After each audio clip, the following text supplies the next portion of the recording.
do a big clap. Mary Helen, take 1. Okay, say your name and then do a big clap. Sam Snyder. Adrian Meadows. That's so awkward. Okay. It's not. We all do this all the time. Okay, Lang. Let's say I'm in 9th grade and I'm struggling with comparison or not feeling good enough at blank. What would you say to that person? If I was struggling with comparison, which I have in the past, I would say the biggest thing to realize from that and take away is really focusing your identity in Christ. At ACC, we talk about that a ton, and that's honestly the thing that I've learned probably the most being an ACC youth. Rooting my identity in Christ and knowing that I am a son of God.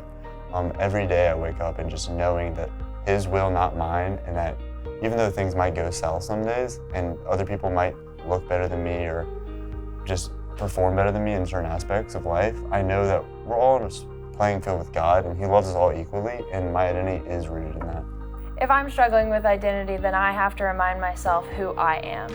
And part of that is taking the time and starting the process of figuring out who you are. Take some time, think about what am I passionate about? What am I interested in? What are some things that I'm really good at? What are some things that I'm really bad at? Then you start to realize that God put those things in you for a reason. And if He put this passion in you specifically and intentionally, then it must be there for something good. And so when you start to have that identity that I was created and all of these things that make me me are there with intention behind them, then comparison becomes much less of an issue because you realize how perfectly and wonderfully made you are, and nothing else matters.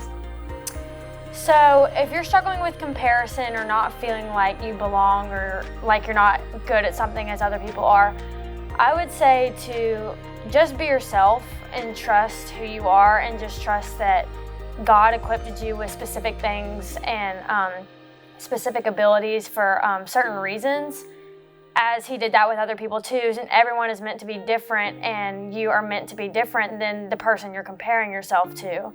And so I would just say to cling to who you are in God and to the truths that He says about you, and to know that even though you're feeling like you don't belong or you don't fit in, like He's using you and what He's given you for a specific reason, even if you don't understand what that is.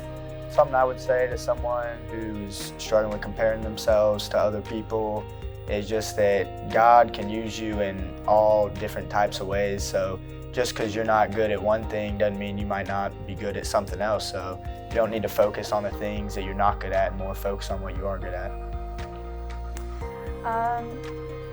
First, I would say that everybody's struggling with the same thing. Everybody struggles with comparison or not feeling like you're good enough. First thing to remember is that is the complete opposite of what God tells you. That's like straight from the devil. That's sin creeping into your mind. Because God tells you are enough and you don't have to compare yourself to others. Everyone's made different.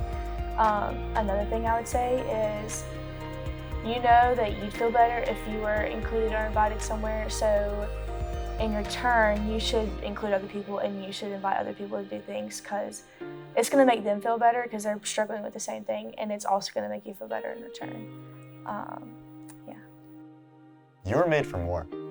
You were made for more. You were made for more. You were made for more. You were made for more.